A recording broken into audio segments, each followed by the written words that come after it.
Subscribe Nightmare Network and press the bell icon to listen horror and scary stories regularly.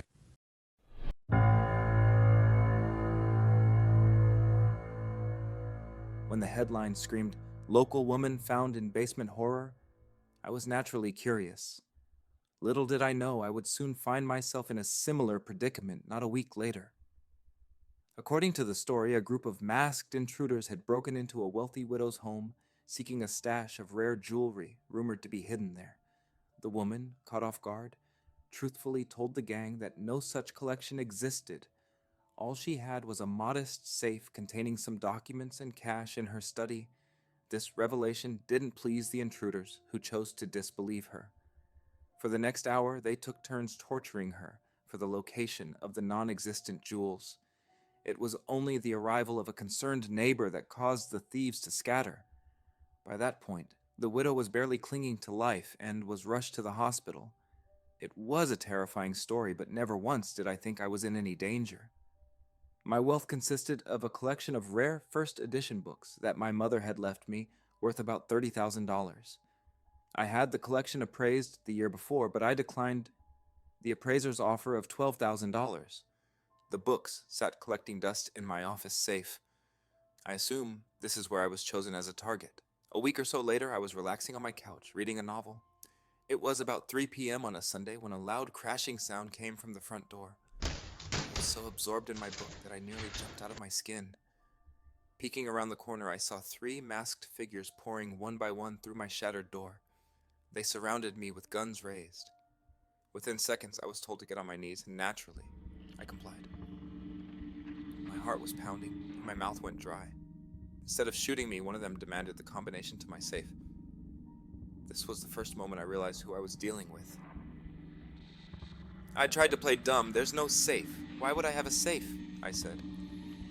My attempt at lying was pathetic, and the shortest of the group gave me a quick attitude adjustment with the butt of his rifle. Still, my pride and my love for my mother wouldn't allow me to give in. I wasn't going to let some thug steal her cherished collection. Had I been more clear-headed, I would have chosen a wiser path. They gave me plenty of opportunities to concede, but once they had me tied up in the basement, they were all business. Even as they tightened the knots and applied the gag, I was convinced it was all a scare tactic. Surely, after what happened to the widow, they wouldn't repeat their mistake. But I was wrong. Right out of the gate, my left hand was crushed with a mallet. The pain was excruciating. My right hand followed, and the agony was even worse. I was ready to tell them everything at this point, but I'd angered them, and I was going to pay for it. My feet were next, then my knees. I was barely conscious.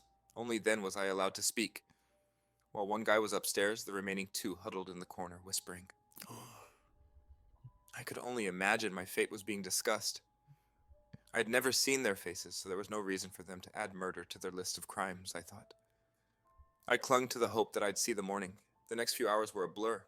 The adrenaline had long since worn off, and the pain came in waves so severe I passed out more than once. Death would have been a mercy, but for some reason, it never came.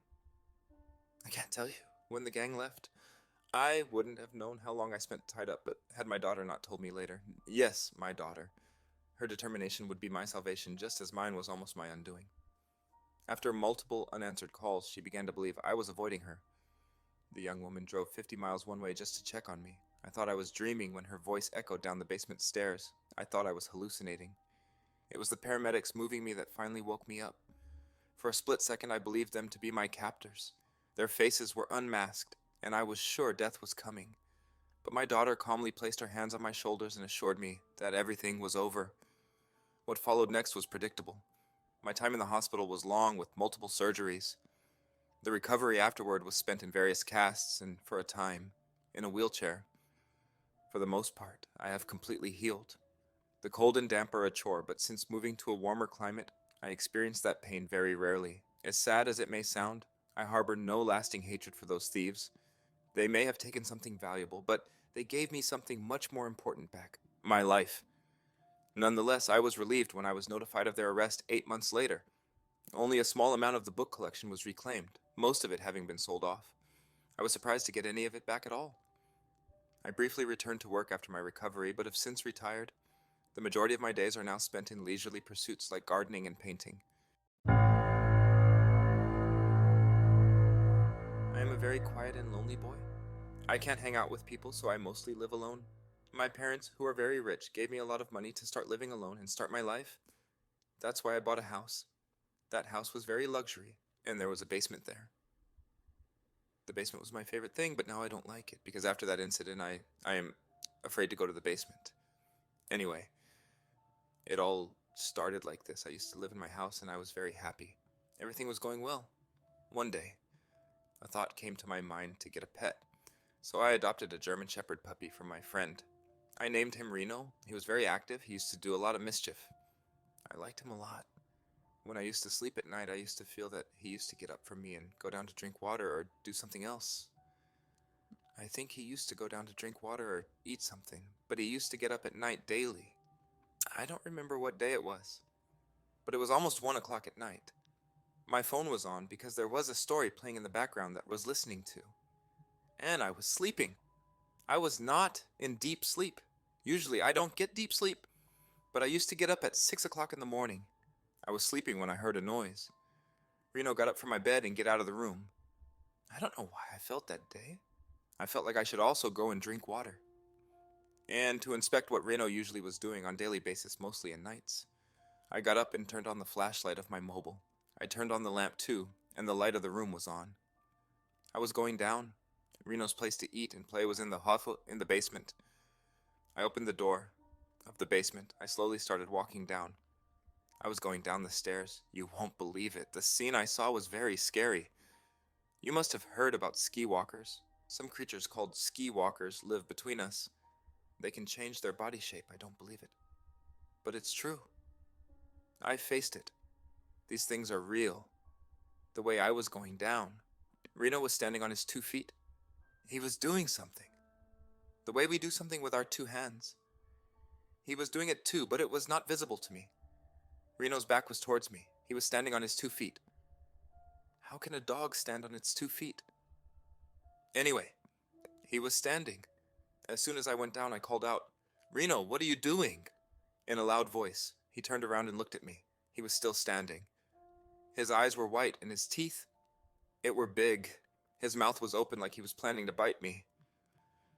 I was scared. I tried to calm him down. "Reno, calm down. What happened to you?"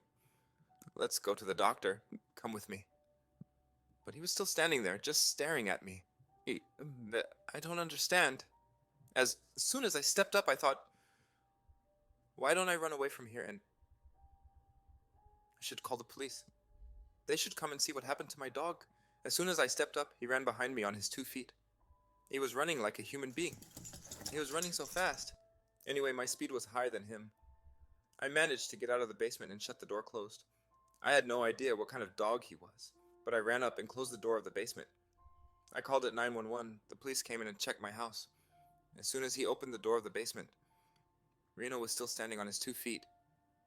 He was still doing something with his hands that we were not able to see. A police officer went to him. He tried to catch him, but he bit him. Anyway, somehow they caught Reno. They took Reno. I regret that day that I had to leave my dog, but I still don't believe that he was my dog. He was standing on his 2 feet. I don't know what he was doing in my basement. After that day, I never adopted a pet. I changed my house after that day because I felt like there was someone in my basement. Like Reno was still doing something in the basement.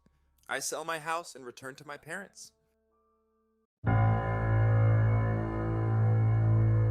We were throwing a party that night, a big celebration at my friend Mark's massive old house. It was the kind of house that had hidden corners, unused rooms, and a basement that none of us had ever really explored. As the time passed, and I think it was around 11 p.m. at night, someone suggested we play hide and seek, and we all agreed enthusiastically. The house was perfect for it, with so many places to hide. I decided to hide in the basement. It was the perfect spot. No one would think to look for me there. I slipped away from the group and made my way to the basement door. I opened the door of basement. It was very dark there. I fumbled for the light switch but couldn't find it, so I took out my phone to use its flashlight. The dim beam barely cut through the darkness, but it was enough to see the narrow, creaky stairs leading down into the abyss. Stepping cautiously, I descended into the basement.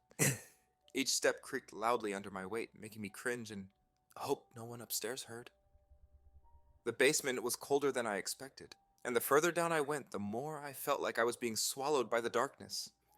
My flashlight illuminated old, dusty furniture, stacks of cardboard boxes, and cobwebs hanging like ghostly veils from the ceiling.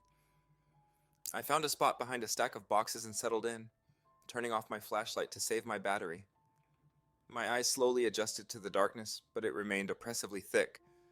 I could hear the muffled sounds of my friends laughing and shouting upstairs, but down here it was silent, except for the occasional drip of water from some unseen pipe. Minutes passed, and the basement seemed to grow colder and darker. I hugged my knees to my chest, trying to stay as quiet as possible.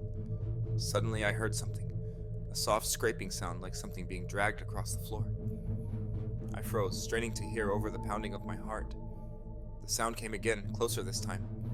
It was coming from the far corner of the basement, in the direction I hadn't explored. I turned on my flashlight again, pointing it toward the source of the noise. The beam shook as my hand trembled. In the faint light, I could see a large, old wardrobe standing against the wall. The door of the wardrobe was slightly ajar, and it was from there that the scraping noise seemed to be emanating. Every instinct told me to go back upstairs, but my curiosity got the better of me. I crept toward the wardrobe, each step feeling heavier than the last. As I got closer, the scraping sound stopped abruptly. I paused, my breath hitching in my throat.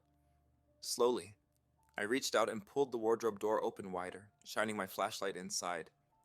It was empty, just a dark, musty space filled with old clothes and dust. I let out a sigh of relief, feeling a bit silly for being so scared, but then I noticed something strange. On the floor of the wardrobe, there were deep scratch marks, as if something had been clawing at the wood from the inside. Before I could react, the door slammed shut behind me with a force that rattled the shelves. I spun around, my flashlight darting wildly. The basement door was closed, and I was sure I hadn't heard anyone come down the stairs. Panic surged through me. I rushed to the door, yanking on the handle, but it wouldn't budge. I was locked in. I heard the scraping sound again, but this time it was right behind me. I whipped around, my flashlight beam cutting through the darkness to reveal nothing. My breath came in ragged gasps, and I could feel my pulse pounding in my ears. Then a whisper, soft, barely audible, but unmistakable. "You're not alone!" I stumbled backward, pressing myself against the door. My flashlight flickered and then went out, plunging me into total darkness. The whispering continued, growing louder and more insistent, a chorus of voices echoing off the basement walls. In sheer terror, I banged on the door, shouting for help, but my voice was swallowed by the darkness. The whispers turned into mocking laughter, and I felt something cold brush against my arm. Just as I was about to lose all hope, the door burst open, and light flooded the basement. Mark stood there, his face pale. "What the hell are you doing down here?" he asked, his voice shaking. I didn't need to be told twice. I scrambled out of the bum into the basement, not daring to look back. As we ran upstairs, I could still hear the faint echoes of laughter and whispers behind me. We never spoke about what happened that night again. The basement door remained locked, and we all avoided it like the plague. But sometimes late at night, I can still hear those whispers in my dreams, reminding me that the darkness in that basement was all too real.